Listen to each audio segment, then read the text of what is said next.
Hi, fourth graders. We are going to continue doing our division of 3 digits divided by 1 digit. And we're going to start today with something we haven't seen yet before. Now, if we're going to do this, we're going to divide, and we would always start with the hundreds place. And I have 700s, and I need to divide it into 9 equal groups. But if I have 700s, I can't divide it into 9. So what I do in that case is now I think, well, there's not going to be any in the hundreds place, and now I need to go directly to the tens. So I'm starting out here, and I'm looking, and I have 76 tens. So there was nothing in this hundreds place. I'm going directly to the tens. So now I say, how many times does 9 go into 76? And since I'm in the tens place, how many times does it go in? 9 times what is going to get me the closest to 76? Well, it's 9 times 8. And notice that I'm putting it in the tens place because we were looking at the tens. There's nothing in the hundreds place. We have 8 tens. 8 tens times 9, 80 times 9 is 720. All right, we just divided, we just multiplied. Now I'm going to subtract. When you are writing this out, I want you to put the line here to show that you're subtracting. Otherwise, it gets very confusing about what you're doing. So 5, 4, I just subtracted. Now I'm going to go back to multiplying. Now I've already done the tens. The next thing I'm going to do is the ones.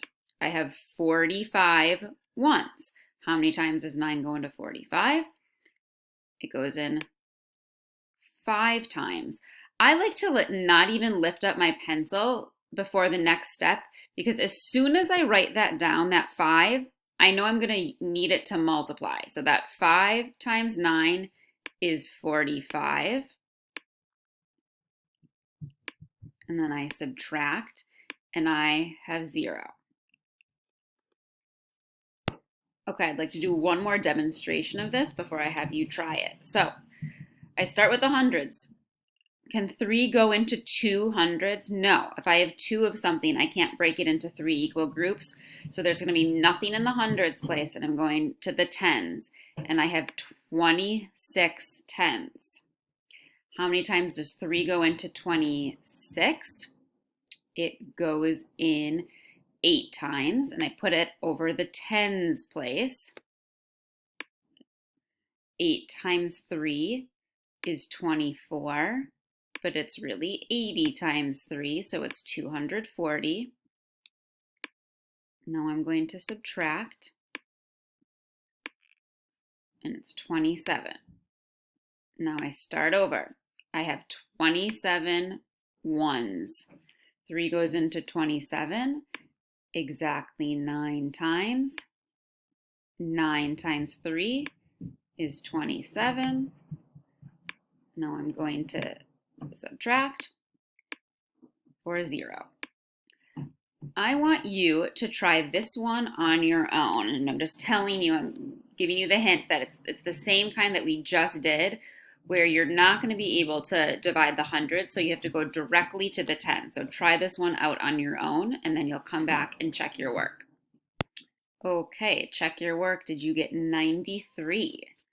If not, pause the video and see if you can figure out where your mistake happened. I'd like you to try one more on your own. 952 divided by 8. Okay, check your work. This one you could divide the hundreds. So you can't just, you won't know if you're going to be able to do the hundreds or not. You have to try. So if this number is bigger than this or the same number as this, you'll be able to do the hundreds. But if this was like 252, well, you couldn't divide that 2, so you'd have to go to the 10. So it's really important that you check it every time. Sometimes you can do the hundreds, sometimes you'll go straight to the tens. So that one was 119. We are going to do some more practice today. There's not going to be the boxes. So you're going to have to really make sure that you're dividing, multiplying, subtracting. I would even write it on your paper and check it off as you go. Good luck.